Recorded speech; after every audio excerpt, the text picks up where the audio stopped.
Fishing for a view. It was a cool evening on the island of Sodor. The summer season was just coming to an end, and work was beginning to slow down. But despite everyone else's chippy demeanour, Spencer was in a foul mood as he arrived in the yard near Knapford. "Utterly ridiculous," he fussed. "Fancy kicking me, Spencer, out of their precious Tidmouth sheds. The nerve!" "How much can one engine talk?" groaned Murdoch. "You'd think he'd run out of words, but no, he just keeps going." Harvey winced. The engines of Knapford sheds were most tired. Spencer's showboating had been put upon them, and the normally quiet yard was now inundated with his complaints about anything and everything. They couldn't do much. They were all exhausted. "Hello, everyone. Who's this?" Arthur asked as he arrived home. "That's Spencer. He's staying here for tonight, I'm afraid," Emily whispered. Oh, do we like him?" "It's, well, how could they not? I live a life of class and luxury. I'm not like you engines. I get to fly along the rails and no one could stop me," Spencer bellowed. The other engines groaned. "What is this life of class and luxury you lead?" Arthur quizzed. "I'm a private engine of the Duke and Duchess of Boxford. My job is in service of them." "You pull 2 passengers around all day? Sounds dull to me," Arthur replied. "Of course, you wouldn't get it. You common engines wouldn't have any idea how tiresome my job is." If it's so tiresome, why don't you let me take a go at it?" "As if the Duke and Duchess would..." "I think it's a lovely idea." The engines looked to the voice to find the Duchess herself. "Hello, ma'am. To what do we owe your radiant presence?" Spencer asked as he subsided. "It's an odd request, I'm aware, but we never get to see the other parts of this lovely island. I've been longing to see beyond the main line, and this seems like the perfect opportunity. Plus, Spencer could get a rest like he's been wanting. Everyone wins." Spencer and Arthur shared a look. "If Sir Topham Hatt is okay with it, I'd be happy to be your private engine, miss," Arthur finished. Spencer rolled his eyes. "Oh, this is going to be quite the treat. I'll go and make the arrangements." She smiled before striding away. "Ha! A tank engine as a private engine? Of all the unheard of things this island does, this tops it," Spencer relented, before finally subsiding. Arthur laughed, but Emily wasn't so easily convinced. "Arthur, are you sure you know what you're doing here? Private passengers are different from fish fans. It can't be that hard, surely. They're just passengers after all." "That may be, but upper-class passengers like them, they are a whole different field. Spencer's a braggart, but he's been doing this his whole life. I'd love to shut him up as much as anybody, but it's a risky play." Arthur thought for a moment. "Sodor's all about chances and seeing what you're capable of. Maybe I won't be perfect, but better to have tried than not at all," he finished. Emily smiled. "You sure you're the same spotless record engine that first arrived here?" she finished. The two laughed, before settling in for the night. But despite his calm exterior, Arthur was feeling more and more nervous as he drifted off to sleep. Early next morning, Arthur was awoken with quite a start. "Oi, the Duke and Duchess are going to be at the platform in an hour. Go collect the coach and be ready," Spencer hissed. Arthur said nothing, but grimaced as he went out into the early morning air. As he arrived at the water tower, he had a nice long drink. Suddenly, he was surrounded by cleaners. "Oh, no thank you. I've..." "Special order, Arthur. You're to be cleaned and polished before you go in today," the cleaner said. Arthur recoiled. The thought of being polished at this hour seemed pointless. He'd only get dirty later. It's only for today, he thought as they got to work. Normally, Arthur liked his cleanings, but this one felt much longer by comparison. Every scrub, every brush, it felt like an eternity before he was ready. "All right, Arthur, you're all set," the cleaner finished. "Finally," he grunted, before heading to the platform. Waiting there was Percy, who had just finished his own shunting. "Arthur, what are you doing up so early?"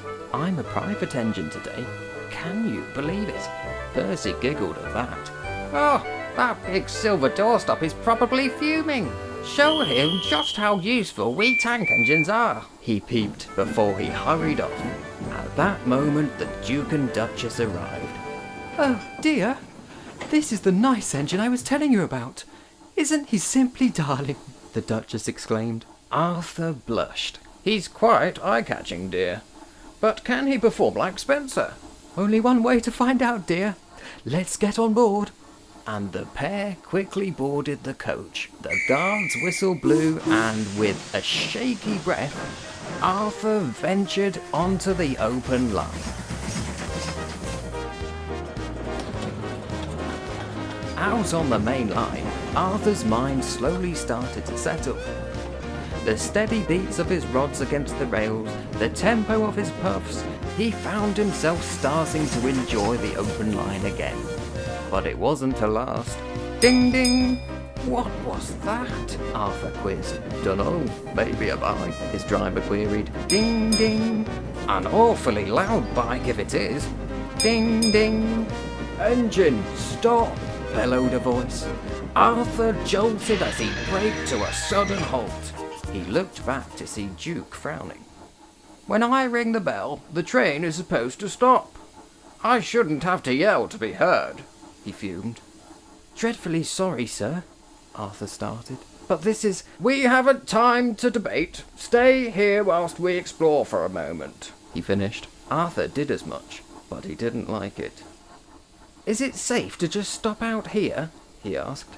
"Oh dear, don't trouble yourself. Our Spencer has done this plenty of times, and we've never had an incident," the Duchess remarked. Arthur remained unconvinced. He watched as they took pictures and walked around. To Arthur, they looked almost bored. Eventually, the train started up again and Arthur began his trek once more. But every time he felt he had built up good steam, the ding-ding of the bell echoed in the air, and the odd request stops didn't help.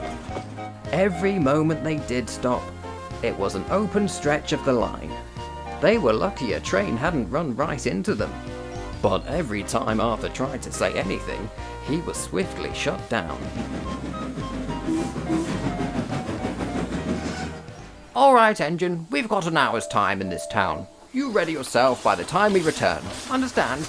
the Duke proclaimed. "As you wish," he replied curtly.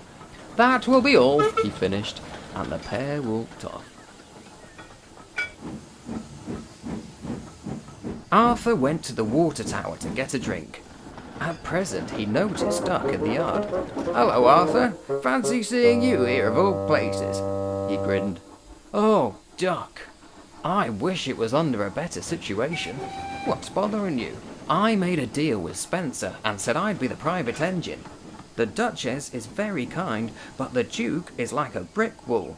Anything I say goes in one ear and out the other. Not to mention their complete disregard for railway protocol," he fumed. "Sounds like you've never had to deal with socialites before." "I've been with vain engines and with the dealt occasional complaint from passengers, but I've got no idea what will please the Duke. At this rate, I'll be sent away if Sir Topham Hatt catches wind." Duck met the engine's gaze earnestly. "You won't have to worry about that at all. Sir Topham Hatt would never. But if you would like to get him to listen, you'll have to act like him." But that's being rude to a railway official." "That may be, but it's the only way he's going to pay you any mind," Duck finished. Arthur thought for a moment. "I think I have a plan. It may not work, but it's worth a try," he conceded.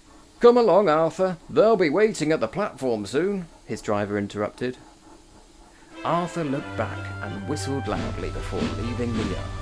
Right then, engine. We're to be away to our summer house. Quickly now, the Duke started.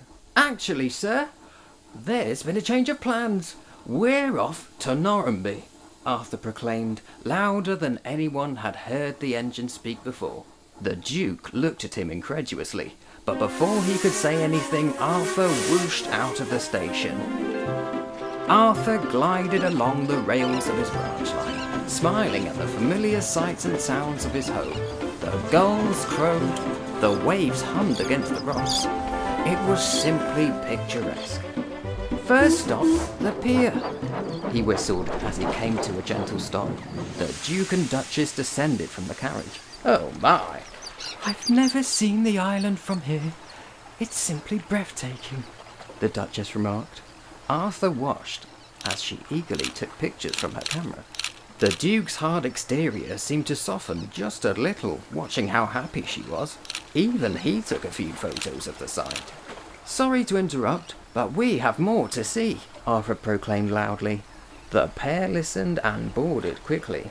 And just like that, Arthur was back out on the line. Next stop, the village. Arthur pulled into the village just as smoothly as he had departed. He watched as the pair strode alongside him. What is this place?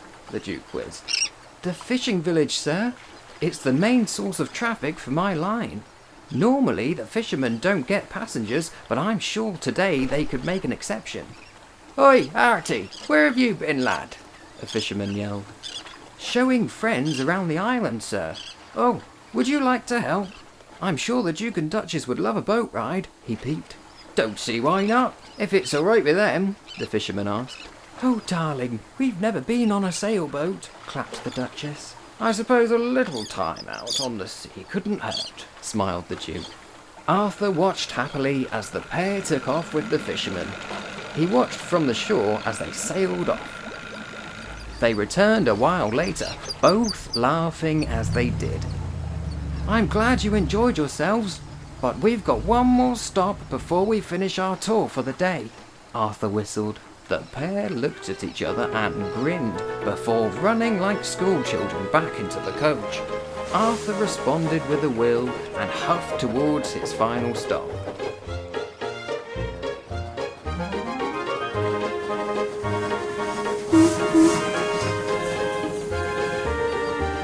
They soon arrived at the station at the end of the line. Arthur simply whistled to signify it was time. The Duke and Duchess walked out of the coach and stared out from the platform. Oh my, was all they could say as they looked out on the horizon. As the sun set in the sky, they saw the dazzling lights of Vickerstown and beyond, the mainland twinkling like it was the night sky itself. Ahem. The pair turned towards Arthur, the engine blushing. I'm terribly sorry for being rude earlier. I should have asked for permission before gallivanting off down the line, but he paused as a hand was raised. My dear Arthur, you've got nothing to be sorry about. In fact, I should be thanking you, the Duchess smiled. Arthur was taken aback. Mr. Duke here has been running our summer trips, and, truth be told, he could stand to have someone take control for a moment. The Duke blushed. I concede. These summer holidays have been getting more stressful than I'd like. I just want to make sure you're having a good time, but routines do get dull after a while. Thank you, Arthur. You've given both of us exactly what I wanted. The Duke laughed. Arthur could only grin. Unbelievable, Spencer groaned that evening. He goes off with the Duke and Duchess early in the morning and it's after 9. I knew having the tank engine be the private engine was a bad idea. Oh, hush now. They're safe with Arthur than the average view at any rate. They'll return soon enough, and quit complaining or I'll pee-pee. The conversation was quickly cut off as Arthur steamed in. Hello all, we're back. About time too. And where's my coach? Don't worry yourself, chuckled Arthur. It's in the yard being cleaned. Cleaned? How badly did the trip go that... Oh, Spencer, dear, we've simply had the most splendid day in ages. You should take pointers from Arthur here. I've never had so much fun, the Duke proclaimed. Spencer looked mouth agape at them, but the other engines whistled cheers. Arthur smiled and whistled back. Behind you and me, though, while he did have fun that day, secretly he couldn't wait to get back to the quiet tranquility of his fish trails. The fish were far less needy.